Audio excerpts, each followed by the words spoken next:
어릴 적의 이야기니 말씀을 드려도 괜찮을 것 같아서요. 저는 저희 어머니가 햇빛에 그을은 그 얼굴이 그렇게 예뻐 보이지 않았습니다. 그래서 엄마가 학교에 올 일이면 엄마를 제가 피했던 것 같아요. 어떤 엄마는 화장을 예쁘게 하고 학교에 오는데 우리 엄마는 그러지 않으셨거든요. 그냥 제 어릴 적에 제 마음에서는 그냥 엄마가 좀 부끄러웠습니다. 근데 어제 임직식이 있어서 갔다가 어머니 아버지 모시고 같이 오후에 식사를 하면서 과거에 부끄러웠던 그 어머니가 그 아버지가 참 훌륭해 보였습니다. 세상에 이렇게 존귀한 분들이 있을까? 이렇게 멋지고 예쁜 모습을 한 사람이 이 세상에 또 어디 있을까? 분명한 것은 어머니의 모습은 과거나 지금이나 여전히 그을린 모습이지만 제가 좀 나이가 들어보니 엄마가 전혀 부끄럽지 않다는 것입니다. 참 귀하고 예쁘고 사랑스럽고 품에 늘 안아주고 싶은 어머니. 저는 교회 다니는 것을 부끄러워할 때가 있었습니다. 학교에 예전에는 빨간색으로 칠해져 있는 성경이 있었잖아요.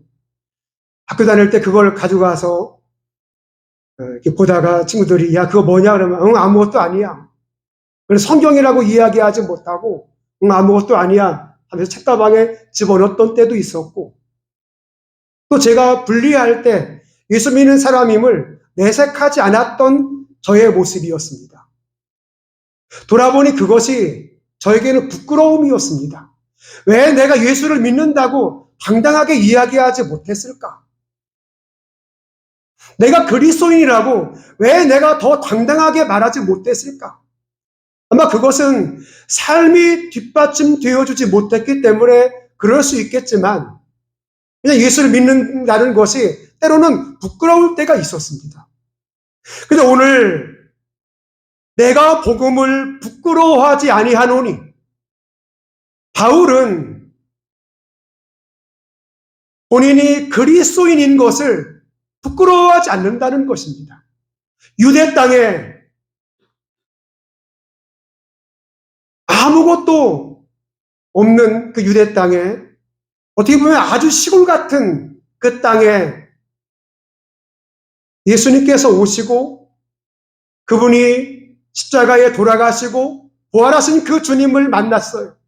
자, 시골뜨기였던 예수 그리스도.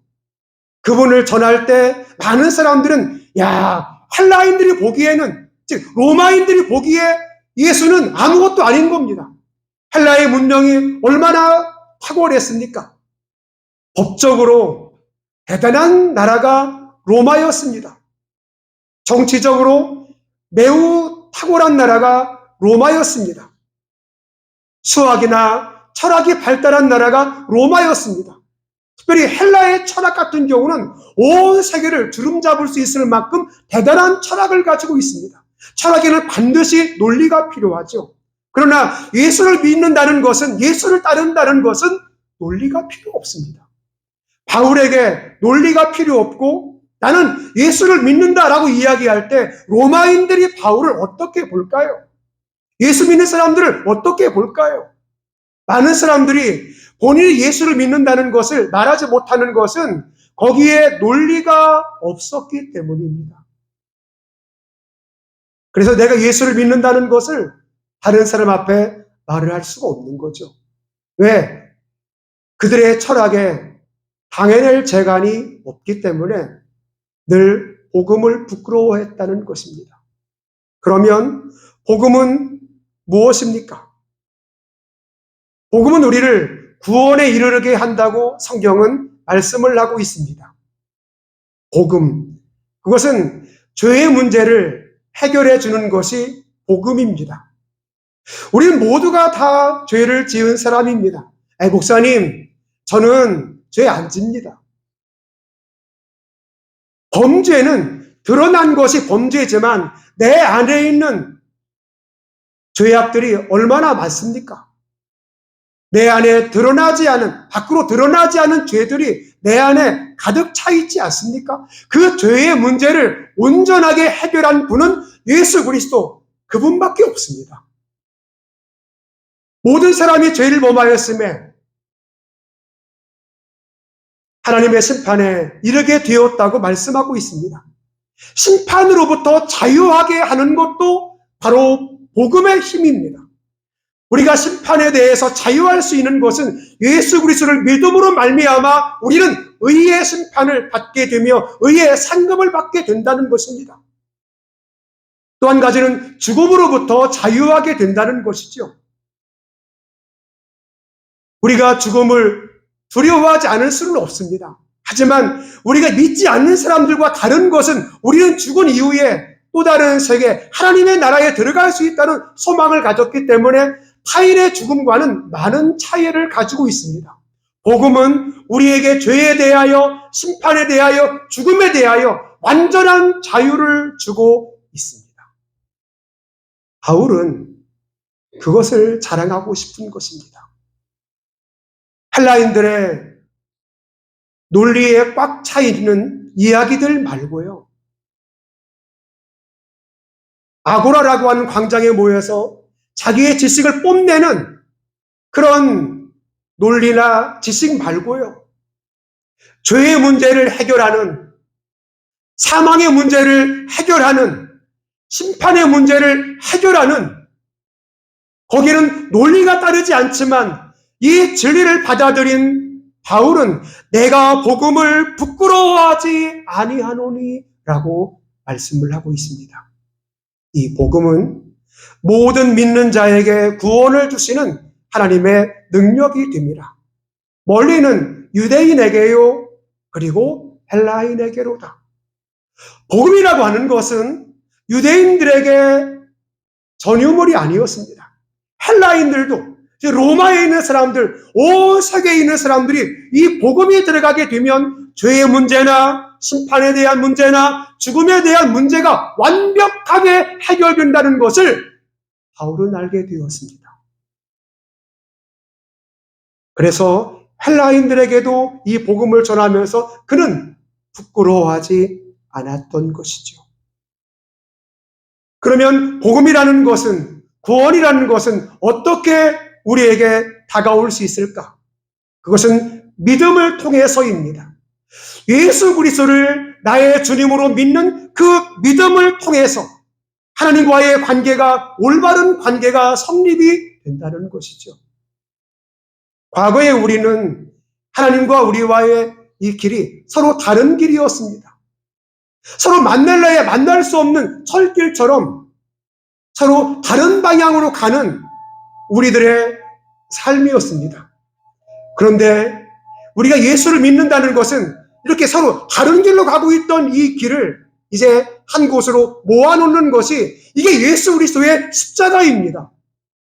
내가 하나님을 만나게 되고 하나님이 나를 만나게 되는 이 길이 다시 이어지는 엄청난 사건을 누가 하느냐? 예수 그리스도이십니다. 과거에 우리는 하나님의 구원에 이르지 못했던 사람이지만 이제 내가 예수 그리스도와의 바른 관계가 정립됨으로 인하여 그분과 내가 서로 만날 수 있는 그 길이 열려지게 되었다는 것이죠. 여기서 믿음이라고 하는 것은 우리가 믿음으로 말미암아 하나님과 나와의 관계가 성립되었다. 그것을 믿음이라고 이야기하고 있습니다. 그러면 왜 꼭 예수 그리스도를 믿어야 구원을 받을까요? 마태복음 1장 21절을 보시게 되면 아들을 낳으리니 그의 이름을 예수라 하라. 그가 자기 백성을 그들의 죄에서 구원할 자이심이라. 여러분, 이 땅에 많은 성인들이 있었지만 죄의 문제를 해결하는 분은 이 땅에 아무도 없었습니다. 예수님께서는 자기의 백성을 그들의 죄에서 구원하시기 위해서 오셨다고 분명하게 말씀을 하고 있습니다. 그분이 오신 목적, 죄의 문제를 해결입니다. 우리가 예수를 믿으면서 이 죄의 문제를 해결받지 못하는 사람이 있습니다. 그냥 시계추처럼 왔다 갔다 하는 그 신앙이 말고요. 내 안에 정말 예수 그리스도가 나의 모든 죄를 사해 주심을 믿는가라고 하는 이 질문 앞에 우리는 주저하지 않고 답할 수 있어야 합니다. 심판의 문제를 물었을 때 우리는 주저하지 않고 답할 수 있어야 합니다. 죽음의 문제를 질문했을 때 우리는 주저하지 않고 답할 수 있어야 합니다. 죽음의 문제나 심판에 대한 문제나 죄의 문제가 완전하게 해결되지 않으면 우리는 믿음이라고 하는 이 기본 프레임을 잘못 이해하고 있는 것이죠. 예수님은 자기의 백성을 구원하시기 위해서 오셨다라고 분명하게 우리에게 말씀을 하고 있습니다. 요한복음 11장 25절, 26절을 보면 나는 부활이요 생명이니 나를 믿는 자는 죽어도 살겠고 무릇 살아서 믿는 자는 영원히 죽지 아니하리라. 여러분, 이게 복음의 진수입니다. 나는 부활이요 생명이니 나를 믿는 자는 죽어도 살겠고 우리가 이 죽음에 자유할 수 있는 것은 죽음은 곧 새로운 삶이기 때문에 그렇습니다. 그러면 세상 사람들의 죽음처럼 우리는 비참한 죽음을 맞이하는 사람들인가? 그렇지 않습니다. 왜냐고 하면 죽어도 살겠고예요. 우리의 몸은 땅에 들어가지만 우리의 영은 절대 죽지 않습니다. 믿습니까, 여러분?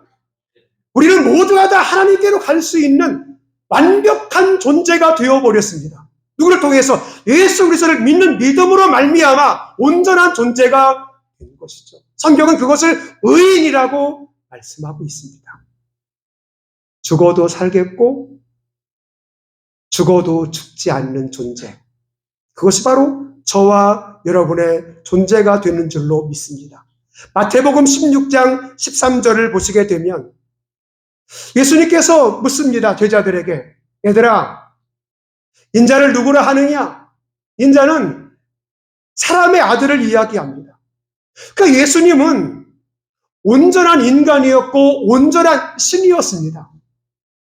그런데 하나님의 아들 예수님께서 사람의 몸을 입고 오셨습니다. 그는 온전한 사람이었습니다. 이게 중요합니다, 여러분. 사람으로 오셨기 때문에 사람의 형편을 누구보다 잘 알고 계신다는 거죠. 우리의 아픔을, 우리의 절망을, 우리의 포기를, 우리의 낙심을 이미 다 경험을 하셨어요. 심지어 우리가 당하는 이 죽음의 위험과 공포도 예수님은 다 경험을 하셨습니다. 그래서 우리에게 참된 위로를 줄 수 있는 것은 다른 것이 아니라 그는 우리 인간과 똑같은 인간으로 오신 분이었고 어쩌면 우리보다 더 아픈 고난을 당하신 분이었기 때문에 우리의 고통을 위로해 줄 수 있는 분이요, 우리의 절망 가운데 끌어내줄 수 있는 분이심을 성경은 말씀하고 있는 것입니다. 마태복음 1장 23절을 보시면 처녀가 잉태하여 아들을 낳을 것이요 그 이름을 예수라 하라. 예수는 구원자를 이야기합니다. 그는 하나님의 아들이었다고 그랬습니다. 근데 어떻게 하나님의 아들이 인간이 어떻게 신이 될 수가 있나요? 여러분, 좀 저급할지 모르겠지만 개의 새끼를 개입니다. 소의 새끼는 소가 새끼를 낳으면 소를 낳습니다. 개가 새끼를 낳으면 개를 낳고요. 사람이 새끼를 낳으면 사람을 낳습니다. 하나님의 아들의 존재는 그 성부께서 하나님이시기 때문에 성자이신 그분은 당연히 하나님이 되시는 겁니다. 그 성자 예수님이 이 땅으로 오실 때 말구 위에 오셨다고 하는 것, 그 천한 곳에 오셨다는 것은 자기의 영광을 다 버리고 이 땅에 내려오셨다는 것이거든요. 우리의 형편을 이미 다 알고 계십니다. 우리의 아픔을 이미 다 알고 계십니다. 그분이 우리의 참된 위로자가 될 수 있는 것은 그는 인자로 오신 분이었기 때문이죠. 요한복음 14장 6절에 나는 길이요 진리요 생명이니 누구든지 나로 말미암지 않고는 아버지께로 올 자가 없느니라 라고 말씀을 하고 있습니다. 80년 후반에 감리교신학대학교에서 변선한 교수나 홍종수 교수가 예수 외에 다른 구원의 길이 있음을 신학적으로 이야기하다가 그 교단에서 퇴출되고 그 학교에서 퇴출된 적이 있었습니다. 예수 외에 다른 구원의 길이 있다는 것을 이야기했을 때 그 중심에는 무엇이냐? 나는 길이요 진리요 생명이니 누구든지 나로 말미암지 않고는 아버지께로 올 자가 없다. 우리가 구원을 받을 수 있는 길은 예수 그리스도 그분밖에 없습니다. 여러분, 다른 길이 있다면 그 쉬운 길로 가십시오. 우리가 구원을 받을 수 있는 다른 어떠한 길도 성경은 말해주고 있지 않습니다. 사도행전 4장 12절에 다른 이로서는 구원을 받을 수 없느니라. 천하 이름 중에 구원을 받을 만한 다른 이름을 주신 일이 없음이라.